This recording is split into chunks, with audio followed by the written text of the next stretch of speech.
I deserve to die. Two brutal murders shatter a quiet town. My boss came out and said, "You better get home. There's something wrong." I walked into the house, and it's when I found her on the couch.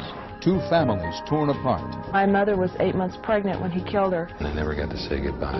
They thought their ordeal was over. He has the coldest eyes I've ever seen in my life. They just look right through you. His sentence? Life in prison. A judge slammed the hammer and said, "This man's going away for life." This is a man who should never be out of jail. Just imagine the family's outrage when the killer was freed on parole. What interest do I have in it? I'm one of his victims. I know that I'm all right. There's no way to rehabilitate a man like him. He's a sociopath. Then outrage turned to fear. He said all these years is that he's going to get whoever tried to block his release from prison. He could see his parole officer at 1 o'clock on Wednesday and be on my front doorstep at 5 o'clock the same day. But the families say they won't be victims again. He doesn't want to mess with us. Susan Spencer reports. He thinks that one of you is going to come after him. Could anybody blame us if we did that? A 48 hours mystery. What will happen when a killer walks free? Two women were murdered almost 30 years ago in the quiet Oregon town of Medford. Their killer was caught, convicted, and sent to prison for what was supposed to be life. Case closed? Definitely not. The battle over how justice should be served was just beginning. Good evening. A trail of bloodshed and grief led to a relentless fight to keep a killer from walking free. Two families on a mission, using law and emotion to try to stop the convicted man's prison sentence from being cut short. When we first brought you this story 4 years ago, their struggle seemed lost. The murderer, after serving his time, was being released, saying he had been rehabilitated. Not a chance, said many people in Oregon. They were frightened that a killer set loose would strike again. The mystery began to unfold on a frigid winter day in 1969. Medford was pretty much a small town at the time. Very quiet town. Very, very quiet place. I have good memories of Medford. It was a new home for the 5 children of Laverna Lowe and her new husband. They were starting a new life together. It was a real happy time for us.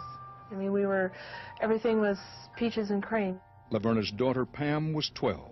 Mom always stayed home, baked cookies, and told us she loved us in the morning before we went to school. She was always there for us. She was very much a part of our lives, you know. Ken was 13 at the time. We were real close.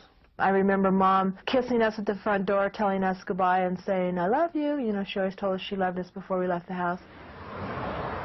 It was a terribly cold winter day. There was snow on the ground. It was a bad day, yeah. Jack McMillan was captain of the Medford Police. Yeah, it was a bad day. Being the youngest, I was the first one home from school. Laverna's daughter, Becky, was only 8 at the time. And I walked into the house and I took my shoes off, and then when I turned around, it's when I found her on the couch. I thought she'd cut herself. The youngster didn't realize it, but her mother had been murdered, the victim of a cold-blooded killer. It was obvious that she had been shot with a .22 caliber pistol. Incidentally, she was about 8 months pregnant, as I recall. My boss came out and said, "You better get home. There's something wrong." Cliff and Laverna had been married less than a year. I remember coming out and seeing the police speaking to my stepfather, and he was crying. The man was in shock. Police didn't know why she had been murdered, but they soon had a suspect. 24-year-old Russell Obremski, who'd been a house guest at the Lowe's that weekend.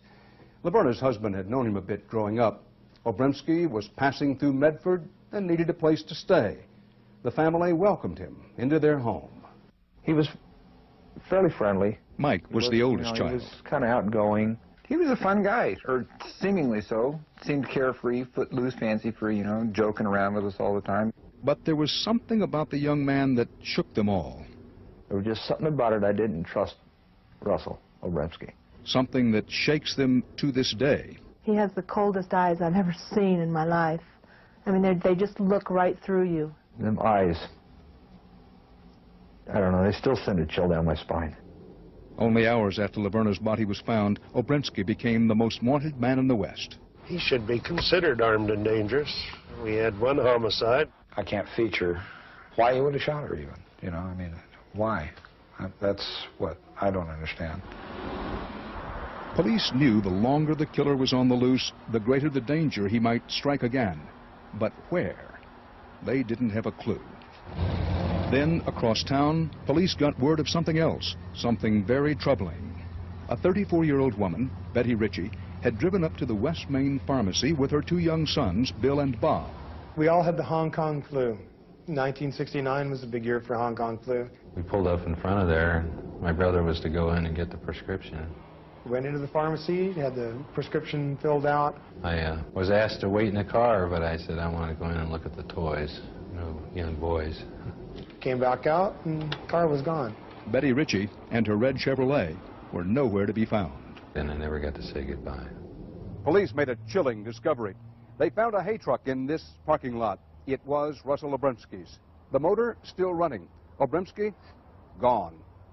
Police concluded that this violent man had kidnapped Betty Ritchie here while her kids were still inside the store and fled in her car. We really don't have a clue which way he's gone. Nobody's seen anything. This lady's come up missing in her car. We've simply got to rely upon the eyes and ears of the community to give us a hand. Then, from up in the mountains, a witness reported seeing a red car heading up Carberry Creek.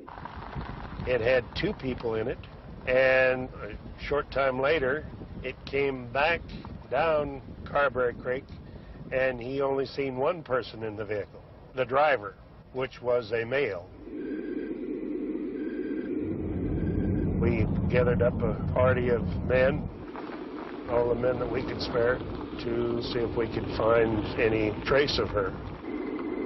After hours of searching, they found what they feared the most. Betty Ritchie had been raped and murdered. Right down in this area is where we found Miss Ritchie. Her body was nude, and she had been thrown out and had slid down the hillside in the snow. They found the body, but where was Obremski? A witness saw the red Chevrolet head south on the interstate toward California. Obremski had driven the stolen car more than 400 miles, finally stopping at a beach on Monterey Bay. Some surfers alerted the police after they looked in the car and became suspicious. The back seat was covered with blood. All the floorboards and everything were saturated. And the murder weapon? It was on him. Russell Lauren Obremski was arrested and charged with the first-degree murders of Laverna Lowe and Betty Ritchie. It was a sensational trial. Piles of evidence and 64 witnesses against him. Obremski didn't take the stand. He was found guilty of both murders and sentenced to spend the rest of his life in prison. Or that's what everyone thought at the time. Now, he's getting out. He's dangerous. I dread the day he gets out, I do. The man killed twice. I think he'll kill again. It's crazy. It's absolutely crazy. Coming up. I killed 2 women for no reason whatsoever. But the killer says he deserves to come out from behind bars. I'm no longer being prosecuted, Mr. Stellinger. I'm being persecuted. Can he be trusted not to kill again? I know that I'll never hurt anybody.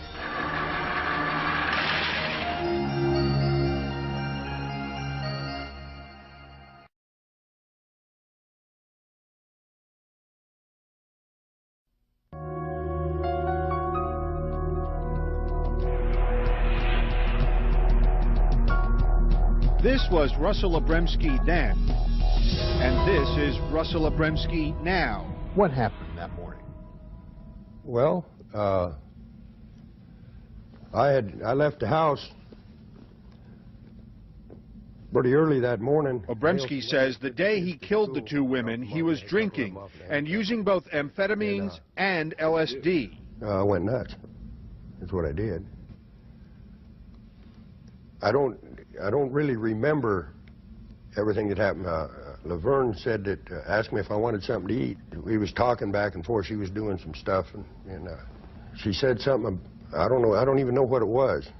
But boy, it really pissed me off, you know, and I just lost it right there. And I had that little .22 pistol in my pocket, and that was it. And you shot her 4 times? I shot her 4 times. Do you remember? See, I don't even remember shooting her, you know. Do you remember picking up Betty Ritchie? I don't even remember picking her up. Do you remember shooting Betty Ritchie? Don't remember shooting her either. You remember dumping her out of the car? I don't remember dumping her out of the car. I don't remember. I couldn't tell you where Carberry Creek Road is to save my life. How long has this been your home? For 25 years.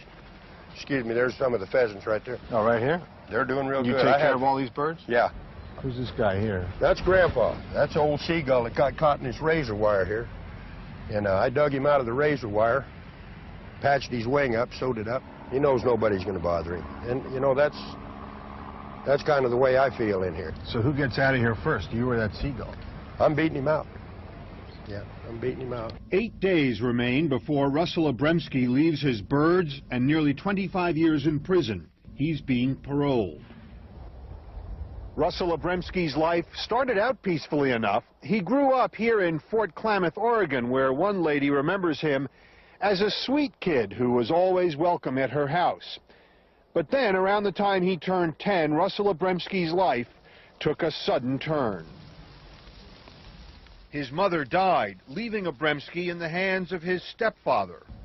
My stepfather used to beat me all the time. He was drunk quite a bit. He used to beat me quite often. About 1 year later, Obremski moved to Klamath Falls, where he was adopted by his grandparents and lived in this house on the outskirts of town. My grandparents, they were really good people, and they really cared a lot about me. But I was so full of anger and bitterness and stuff like that, they didn't stand a chance, you know. It wasn't long before Obremski started getting into trouble. It started when he was 12 years old. He was caught trying to break into a school. From then on, the charges got more serious, graduating from juvenile to criminal court, from misdemeanors to felonies.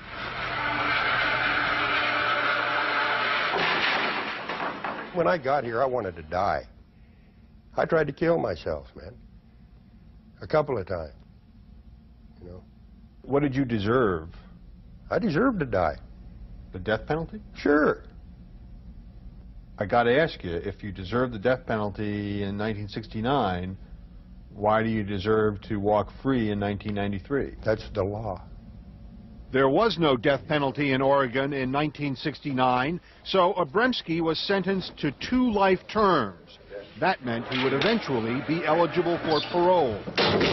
But every time Obremski came up for parole, Laverne Lowe's family was there to fight. At this time, I would like to give Mr. Obremski this photograph.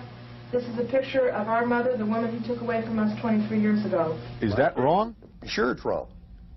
You bet it's wrong.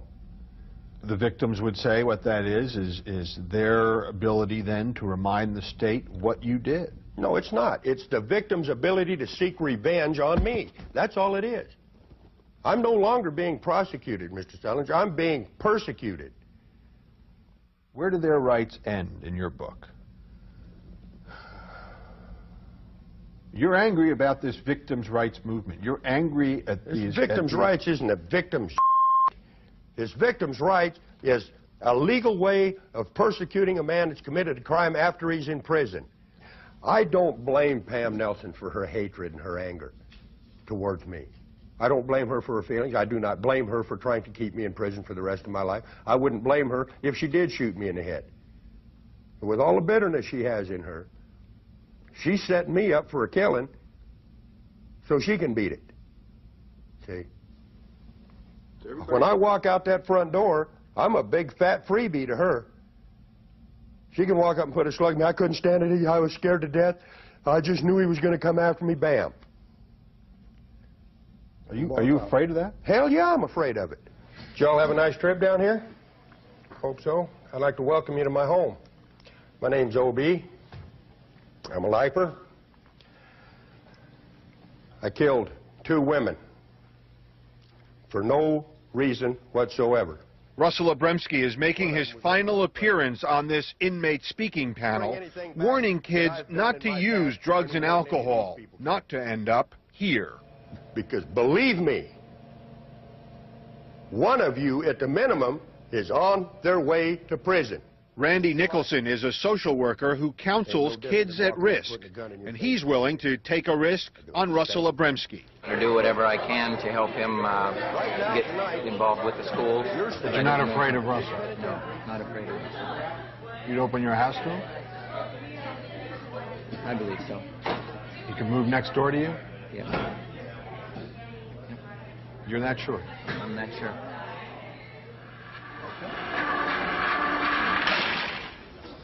This is it. This is my cage here.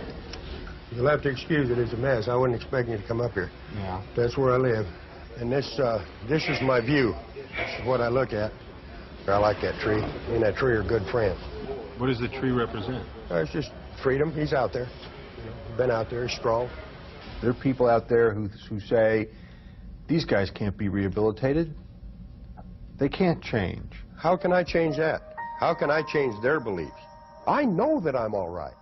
I know that I'll never hurt anybody. I'll never hurt anybody.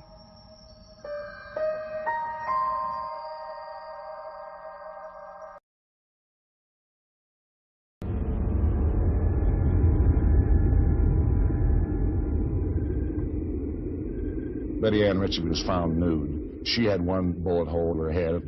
She was beautiful. I guess everybody thinks of their mom that way. My mother was 8 months pregnant when he killed her. Obremski shot her in the head 4 times. This is a man who should never be out of jail. You've heard about the Obremski crimes. You've met the killer. And by now, you're probably asking yourselves, how in the world could this man be allowed to walk out of prison as a free man? I had a packed courtroom. There was standing room only. Obremski was tried more than a quarter of a century ago. It was the first major murder trial I'd ever tried, so... Judge Lauren Sawyer remembers the trial like it was yesterday. Mr. Obremski, his own defense attorneys requested I chain him up because he had threatened to stick one of them in the eye with a pencil and hit the other one with a chair. The jury did its job, guilty of 2 murders. He never testified. Came time for you to sentence Obremski. What'd you think at that point? Well, I was thinking, my hope was that I could remove him from society so that no one would ever run the risk of being hurt by him again. What were your options with Obremski? Life imprisonment was it, period. It was never a question of whether Obremski would be paroled, but only when. Well, there are roughly 6,500 inmates incarcerated in the state of Oregon. Danny Santos, a former parole board chairman. All of this is the Obremski file? That is correct. Inside this thick file is the legal path Obremski used to walk through the system. When 1977 came about and the new matrix system was implemented. Designed to reduce prison overcrowding, the matrix system is a complicated formula that sets a definite release date for all prisoners. So your release date would be May 24, the year 2001. This is how it works. The parole board considers the crime. The crime was burglary 1? Yes, sir. Prisoner behavior. I had a real bad substance abuse problem. And other factors in determining the release date. Your new date is June 24, 2002. For Obremski, the parole board calculated a November 1986 release date. This double murderer would walk free after only 17 years. Tonight, without commercial interruption, the parole of Russell Obremski. The news created quite a stir. The parole board is being flooded with calls. I don't know one person that isn't outraged by this. That was when I got excited because he was due to get out before Thanksgiving. It was a wake-up call for the victims' families. Yeah, I don't want to see any other family go through what I went through. Clifford Lowe is the husband of Obremski's first victim, Laverna. Yeah, we took and circulated petitions like this everywhere in the state of Oregon. We, the undersigned, want the full life sentence with no parole. How many signatures did you end up getting on? We lost track, but well over 50,000. My goal was to keep him in prison where he belongs. Pam Nelson is the daughter of Laverna Lowe. We were told, you know, sooner or later he's going to walk and there isn't anything you can do about it. In 1986, a victims' rights law was enacted. The store opened and there stood Obremski. For the first time, families were allowed to speak at parole hearings. He's going to fall between the cracks and he's going to... And to study prisoner files. We got to sit down and go through all their records several times. And what did they discover? We found out that the parole board had goofed up. They were letting him out earlier than what he was supposed to be let out. Incredibly, the parole board had miscalculated Obremski's sentence by 7 years. How did the board make that mistake back then? Well, it was actually in the calculations of the history risk score when you take into consideration the number of crimes, the number of incarcerations. If it sounds confusing, it is. But the result, Obremski's release was reset to 1993. Every other man that was in this penitentiary in 1969 doing life sentences for first-degree murders, and some of them were a hell of a lot more heinous than the ones that I committed, are on the streets. Over the next 7 years, Obremski fought to get out. I just graduated from drug and alcohol, self-awareness. The families fought to keep him in. Mr. Obremski, how did it feel to rape the twitching body of a pregnant woman? That's not a parole hearing. It's a trial. I have been retried, convicted, and sentenced 8 times for the same crime. He's going to do it again and again and again and What again. they thought didn't matter. By law, Obremski's release depended finally on what the doctors thought. What I found was an antisocial personality. Doesn't really follow the rules. Dr. George Succo is a psychiatrist who testified for the prosecution at the trial in 1969. Talking with him at the time, did you see any possibility of him being cured? No. Dr. Davis, but this psychologist got the final word. Robert Davis was hired by the parole board to examine Obremski. I have seen over 800 individuals for the parole board. A positive review from Davis would allow Obremski to walk out of prison in 1993. In my opinion, using all the criteria, in many years of doing this kind of thing, I concluded that Mr. Obremski was not a clear and present danger. I like Russell Obremski. I know Russell Obremski. I'm comfortable with him. And so are a lot of other people that know me. I'm a nice guy. Not always. His prison record shows repeated disciplinary action for drug abuse and sexual activity as late as 1991. Given this psychological evaluation. But after the positive evaluation, the parole board said it had no other choice. Law indicates at this time there are no choices here but to firm up his release date. Well, you know what's so bad about this, Linda? If he would have done what he did in '69, now he would get the death penalty. Can I guarantee that he won't reoffend? And that is impossible for me to guarantee. But what could happen is he'll start using drugs and drinking again, and some woman will say no to his advances, and she'll probably end up dead. I can't fail. I can't fail. I have got 25 years of rehabilitation in the Oregon State Penitentiary by the finest in the world. How could I fail?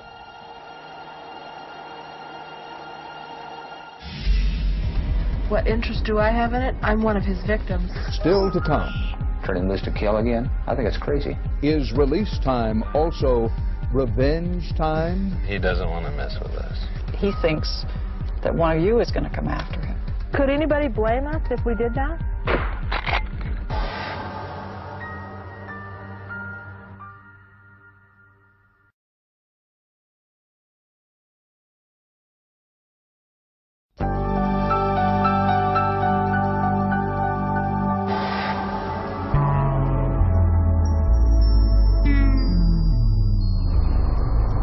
I only knew her as a mother to an 8-year-old. I didn't know her as a person. I was 12 years old. You know, if you're hurting, who do you run to? It's never over. You miss them forever. Just one day, you never get a chance to say goodbye, and they're gone. The shots Russell Obremski fired shattered the lives of 2 families. The 7 children of the murdered women became Obremski's victims, too. Most left Oregon long ago. You can give me that nightlight off the TV? And with Obremski about to walk free, Laverne Lowe's older daughter, Pam, is fleeing Oregon now. They're not going to monitor him on a daily basis. They're not going to babysit him. He's not. Pam makes no bones about it. She is scared. He could see his parole officer at 1 o'clock on Wednesday and be on my front doorstep at 5 o'clock the same day. There's no peace of mind in that. Why should he want to come after you?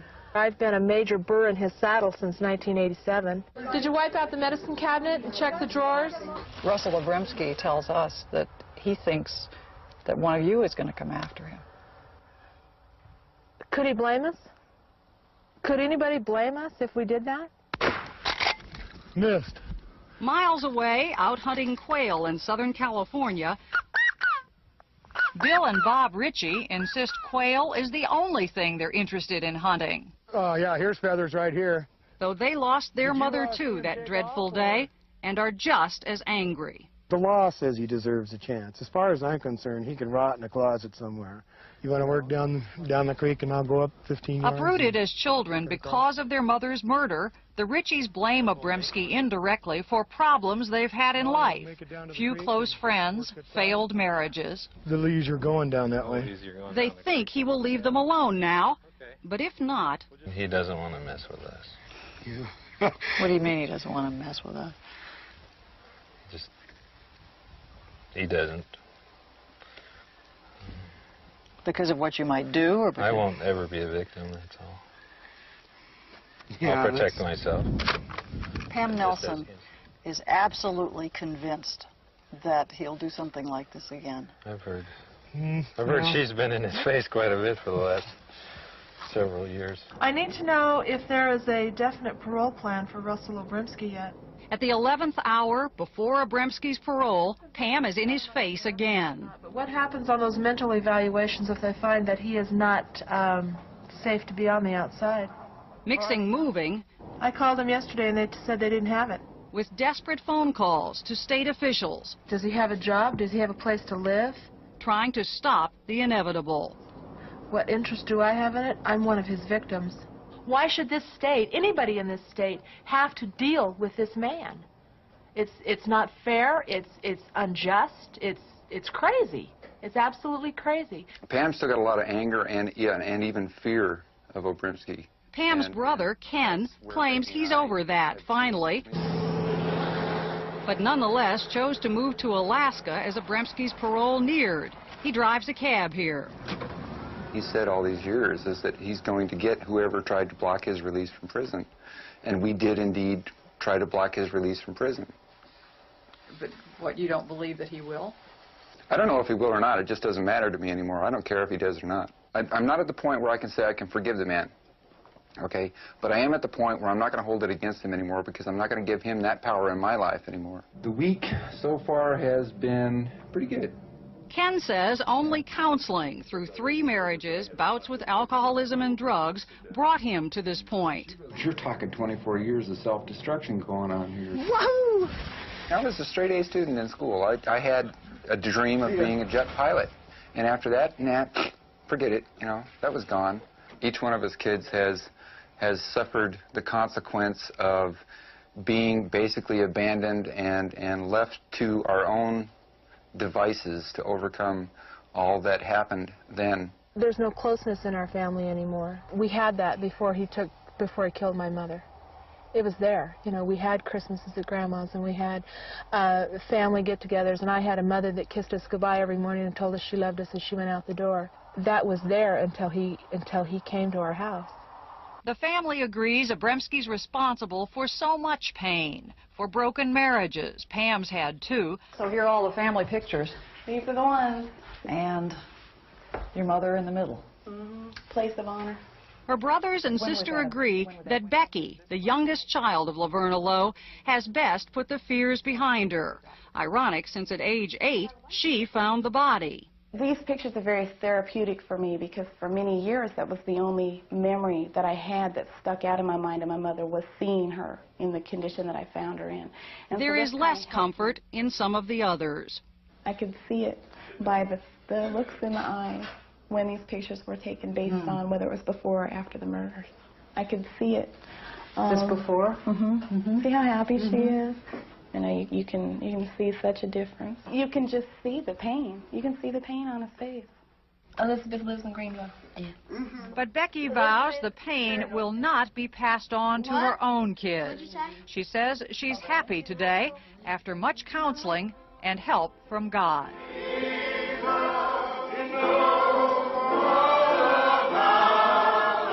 I think the first step in overcoming this was forgiveness. And we didn't only have Obremski to forgive. There were a lot of people, and I pray for his soul. Right now, I hate Obremski more than I ever did. For Pam, it's moving day. The day she has dreaded. Give me a hug. Come here. You're okay. It's okay. But her battle lost, the only place Pam is moving is away from Obremski. You know, I didn't realize how hard it was going to be to leave. And being forced out, or feel like I'm being forced out. You know, I went to high school where my mom went to high school. If I feel a need to feel close to my mom, all I have to do is go into town and go to one of the houses that we lived in as kids and have memories. I'm not going to have that anymore. And it's really going to be hard for me.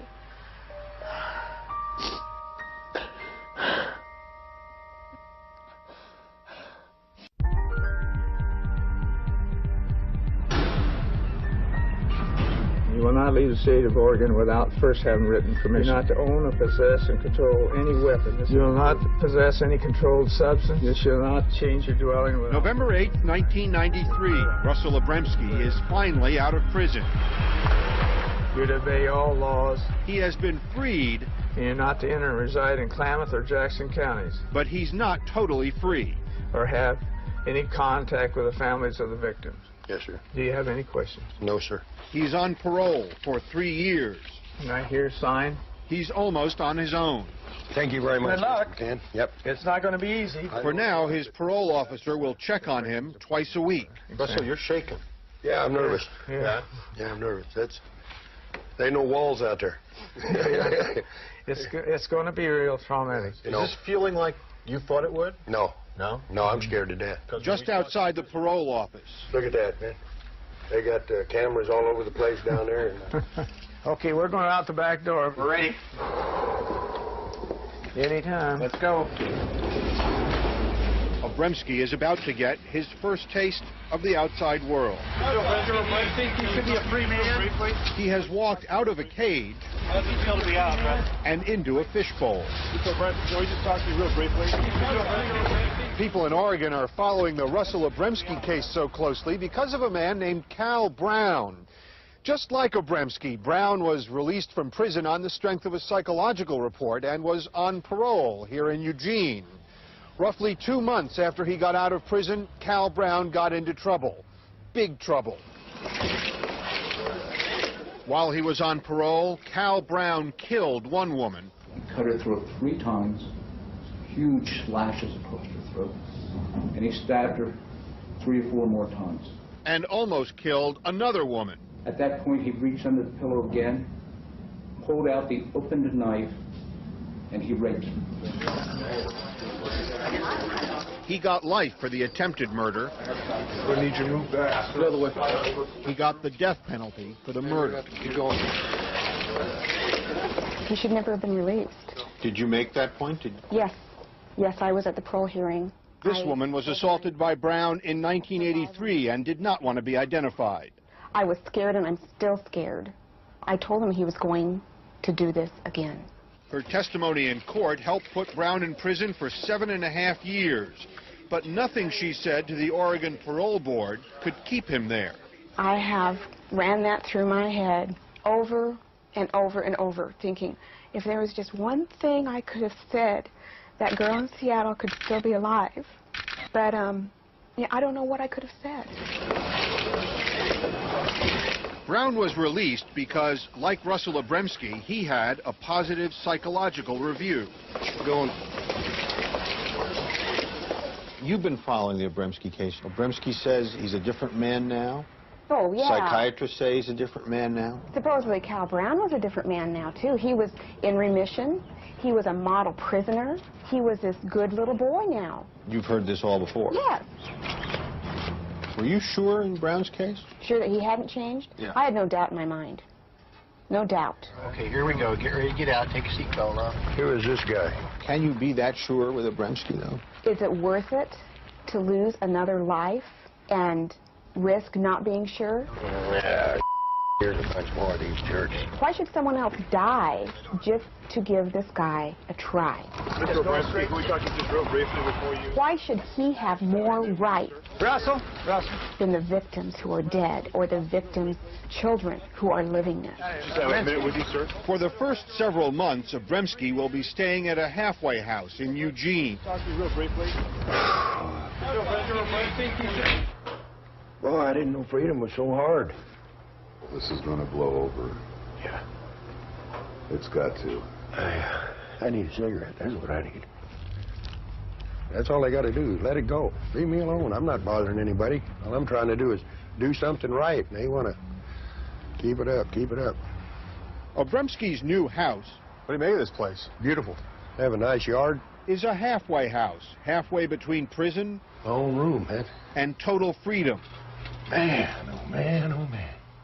Your first 7 days it sponsors your curfew is at 10 o'clock at night. There is a strict schedule We do drug testing at least twice a week. and strict rules. Harassment or intimidation will not be tolerated. Physical violence, no threats, we won't deal with that. Disrespect for others will be grounds for saying goodbye.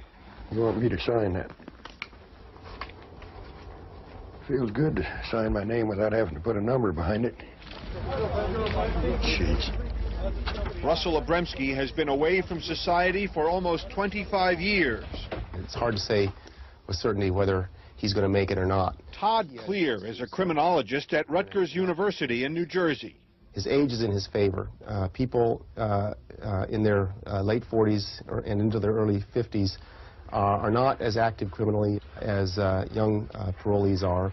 The fact that he's been locked up for around a quarter of a century is not in his favor because it's a tough adjustment. You don't know how to use a microwave. No. Now he has to learn about things most of us take for granted. And hit the start button. All right. How does this thing work? See, heavy wash, you'd want it to wash for 15 minutes. Maybe it's this one. This is a phone over here that has the answering machine on it. Oh, boy. It's going to be difficult. Didn't take long to figure that out. Obremski's parole officer, Al McCann. I've given him a 50-50 chance. 50-50? Yeah. That's all. That's the best I can give him. In fact, experts say half the people paroled on murder charges end up committing more crimes. You know how long it's been since I drank out of a glass cup? 6% of them kill again. I can sit out there and smoke, right? That's right. That's a small percentage, but still a big risk. Human behavior is so unpredictable. This whole thing is just a crapshoot. Yeah. I mean, you have no more idea than I do, or than any guy on the street does. That's about right.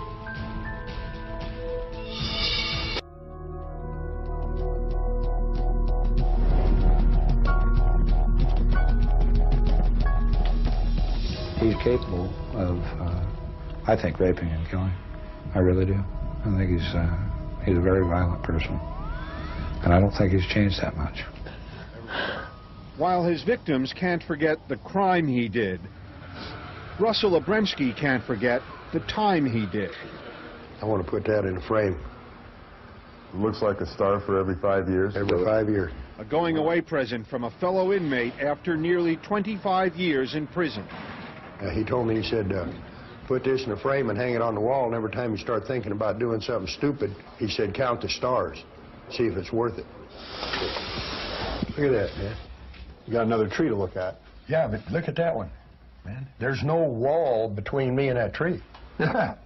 There's no way to rehabilitate a man like him. He's a sociopath. He's going to do whatever makes him feel good at the moment. And if it's drugs, if it's sex, if it's killing somebody, that's what he's going to do. Within a month or so, I should be, even if it's washing dishes or something, I should be able to get something, you know. I'm on the way. I'm on the way. I'll be all right. It's going to take 2 or 3 days to get used to this, but I'll be all right. Obremski, yeah, he's going to get on with his life. Great. What happens when his good day is not a good day anymore? Who pays the next time?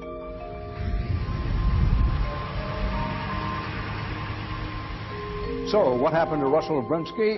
He started off on the straight and narrow with a job on a ranch and a new girlfriend. But Obremski soon found himself back in court, charged with sexually abusing a 4-year-old relative of his girlfriend. He was acquitted on that. Obremski said the charges were fabricated to get him back behind bars. But he managed to get there on his own. This double murderer was sent back to prison in 1994 for drinking alcohol. I drank a glass and a half and spent half the night in the bathroom. A violation of his parole. Parole release will be denied. For that, an appeals court ruled he must now serve out his life sentence. The children of Obremski's victims are getting on with their lives. Well, I guess we're getting old. Yeah, Not that old, though. Betty Ritchie's two sons say they feel secure now that Obremski is back in prison. How you feeling? Yeah, I'm doing all right. Did Bubby come over, Pam? Laverna Lowe's daughter, Pam Nelson, she led the fight against parole, is living with her family in Nevada. There's some salsa. Come on, buddy. Oh, you. She left Oregon out of fear and has no plans to move back. What is this, marigolds? She, too, says she can now go on with her life because her nightmares about Russell Obremski have ended. And I don't feel like a victim anymore. I don't have to worry about what he's doing, and I don't care what he's doing. He's where he belongs, and that's all that matters. As for the system that set him free, the state of Oregon now requires more psychological reports before a violent criminal is paroled. And since we first brought you this story, many states have passed tougher rules on parole. Some are moving to abolish it for the most violent criminals, leaving no chance that a killer like Russell Obremski could ever walk free. I'm Dan Rather, and that's 48 Hours.